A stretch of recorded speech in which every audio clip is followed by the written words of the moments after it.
Good evening to Dr. Ida and my group mate. Today we are going to talk about the sexual harassment in the workplace. We are from Group 5 and our group name is Flying Flag. Let me introduce myself first. I am Chua Eun-chi from Year 2 Software Engineering. Hello everyone, I'm Ili Yong Tai Ching and I'm studying software engineering. I am Jessie Chang from Year 2, currently studying software engineering.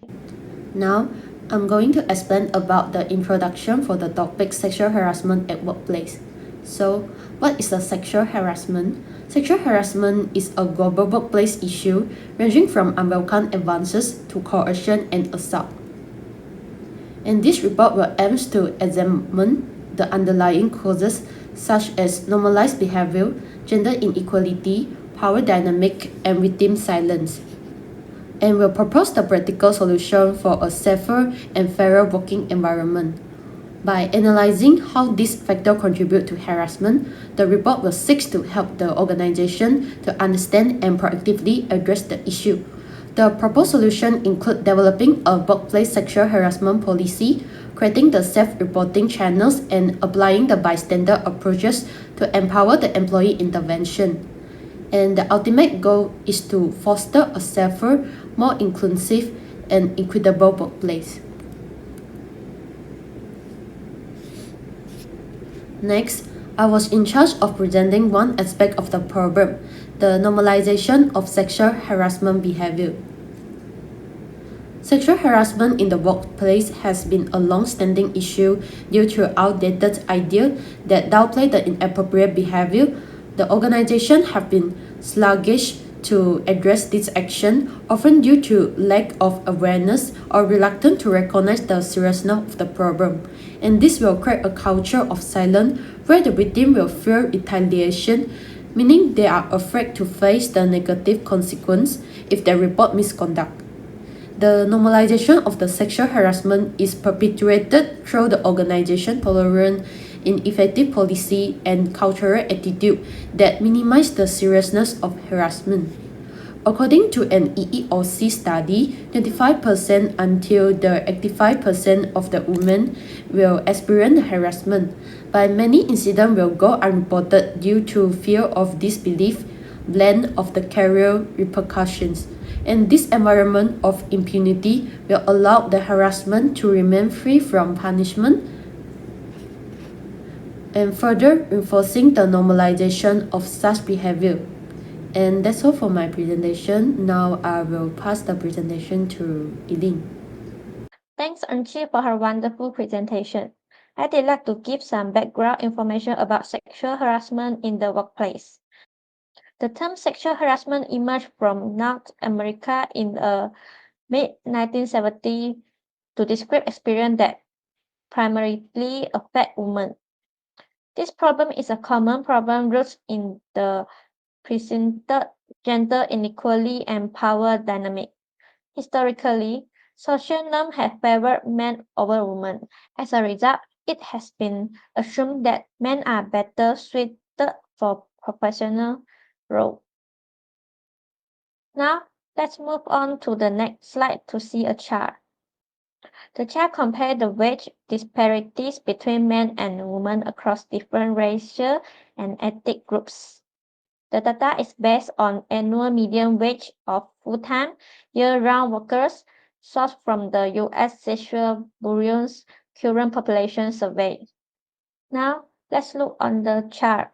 The men wage are represented with a full bar and the woman wage are represented with a shorter bar. We look at the overall wage gap. We can see that there is a 16 wage gap. In Asian, the wage gap between men and women is 19%. The men wage are higher than women's by this percentage. Now, we look at the white non-Hispanic.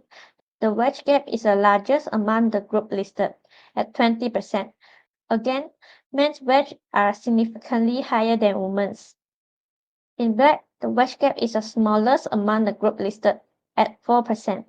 Men wages are still higher than women's, but the difference is less pronounced. Then we look at the Hispanic, the wage gap is 13%. We can see that the men wages are still higher than women by this percentage. Based on our finding, we found that women and men are strongly segregated across the workplace. And this segregation explains 15 to 20% of the gender wage gap. This has led to male employees often feeling entitled to control over their female coworker and engage in disrespectful, inappropriate behavior toward them. The social norm places women in domestic roles and position men as the primary breadwinner. This division of labor has led to the belief that men are inherently better suited for professional roles. This will create a gender hierarchy in the workplace.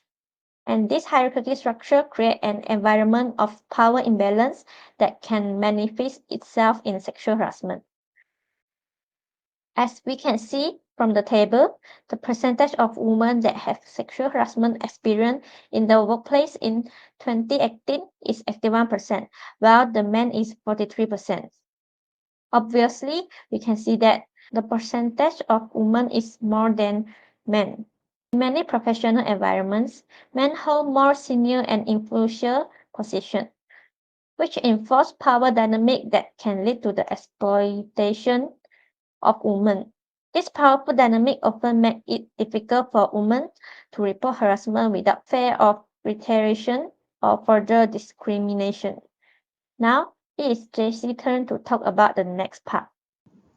Thank you, Elaine, for her informative presentation. Another cause of problem is the culture of silence within the workplace. The culture of silence in the workplace regarding sexual harassment is a widespread problem that threatens employee safety, well-being, and productivity. This culture continues when employees, whether they are victims or witnesses, feel discouraged or fearful from speaking up or reporting incidents of harassment. The primary cause of this silence is the fear of retaliation. Employees often worry about losing their jobs or being demoted if they report harassment. This fear also extends to social retaliation, such as being ignored by co-workers, which can impact their relationships and opportunities for career growth. Next, another major reason for the culture of silence is feelings of shame and self-blame.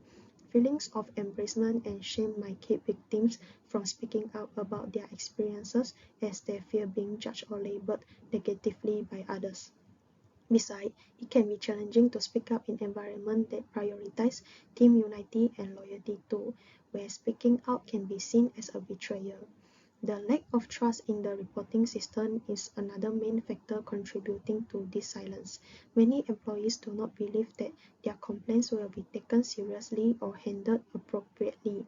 When reports of harassment are mishandled or ignored, it shows that the organization does not prioritize the safety and dignity of its employees. As a result, incidents may go unreported, allowing harassers to continue their behavior without consequences. Lastly, the lack of support within the workplace worsens this issue. Without strong support networks in the workplace, such as employee resource groups or counseling service, victims may feel isolated and unsupported, leading to a culture of feeling helpless and without allies within the organization. Bystander inaction also plays a crucial role in maintaining the culture of silence. Colleagues who witness harassment but remain silent can unintentionally foster the view that such behavior is acceptable or not serious enough to intervene in. This passive acceptance can make victims feel isolated and unsupported, further discouraging them from reporting incidents. When bystanders fail to speak up, it can create an environment where harassers feel emboldened to continue their behavior. Moreover, witnessing sexual harassment can evoke emotional distress and discomfort among co-workers. They might feel upset, anxious, or powerless when confronted with such behavior, potentially affecting their overall well-being and job satisfaction. On top of that, the fear of retaliation keeps them silent as bystanders, leaving them burdened with guilt for not stepping in to prevent harassment. What are the possible solutions in solving sexual harassment in the workplace? One of the possible solutions is sexual harassment policy. Why sexual harassment policy is essential in the workplace? It is essential in preventing harassment as it explains the definition and scope of policy, organization's position, confidential complaint procedures, reporting guidelines, and real-life examples to help employees to identify inappropriate conduct. The policy also specifies disciplinary measures for offenders, ranging from counseling to termination to ensure a safe and respectful environment. A strong policy encourages victims to speak up and show that harassment will not be tolerated. Besides, a well-defined policy makes it easier for employees to identify, report, and take the right action against harassment, fostering a culture of accountability and respect. Address incidents of sexual harassment, a policy alone is insufficient. There must also be safe and accessible channels for reporting incidents for addressing sexual harassment. Employees must feel confident that they can report harassment without fear of retaliation, which can be facilitated by providing multiple reporting options. These options might include anonymous reporting system and various methods such as dedicated hotlines, secure email address, or hotline reporting forms. Companies should also need to ensure that all the reports are handled seriously and investigated thoroughly to foster a supportive environment where employees feel heard. When employees see that their concerns are taken seriously, it builds trust in the reporting system and encourages more victims to come forward. By creating a supportive environment where employees feel safe to report harassment, companies can effectively prevent and address sexual harassment, ensuring a safer workplace for everyone. Fostering a culture of bystander intervention is a proactive approach that can significantly reduce the incidence of sexual harassment in the workplace. While policies and reporting systems are essential, they often act as reactive measures implemented after an incident has occurred. Bystander intervention training, on the other hand, aims to prevent harassment by encouraging colleagues to intervene before it occurs, by safely interrupting inappropriate behavior, speaking out against it, and confronting perpetrators. These training programs should educate employees on identifying warning signs, intervening in inappropriate situations safely as they unfold, and supporting victims. Additionally, bystander intervention training can also play a crucial role in challenging and changing social norms and inequalities that contribute to harassment. This proactive approach not only prevents harassment but also develops a culture of mutual support and accountability among co-workers. By providing employees with the skills and confidence to intervene effectively, organizations can create a positive ripple effect, inspiring others to take a stand against harassment and uphold the values of respect and dignity for all. Thank you, and that's all from me. Thank you, Ceci, for a nice presentation. Let's summarize briefly what we have looked at. Sexual harassment in the workplace is a universal problem that requires proactive approach to effectively prevent and address it. The normalization of inappropriate behavior, gender inequality, power dynamic, and underreporting by victims all contribute to the occurrence of harassment. For this issue to be minimized, people need to take comprehensive measures. First, the development and implementation of a clear sexual harassment policy is important. The policy should clearly define unacceptable behavior and establish disciplinary action against violators. In addition, the establishment of safe and confidential reporting channels, such as announcement reporting, is necessary to encourage victims to come forward without fear of retaliation. Furthermore, promoting bystander intervention through training and education empower employees to intervene and support coworkers experiencing harassment. Implementing this solution requires a significant investment of time, resource, and training. However, these costs are outweighed by the potential legal liabilities, reputational damage, and negative impact on employee morale associated with unresolved cases of harassment. By prioritizing a proactive approach to prevention, organizations can develop a workplace culture where all employees feel safe, respected, and valuable. As a result, the productivity will increase and a positive organization reputation is maintained.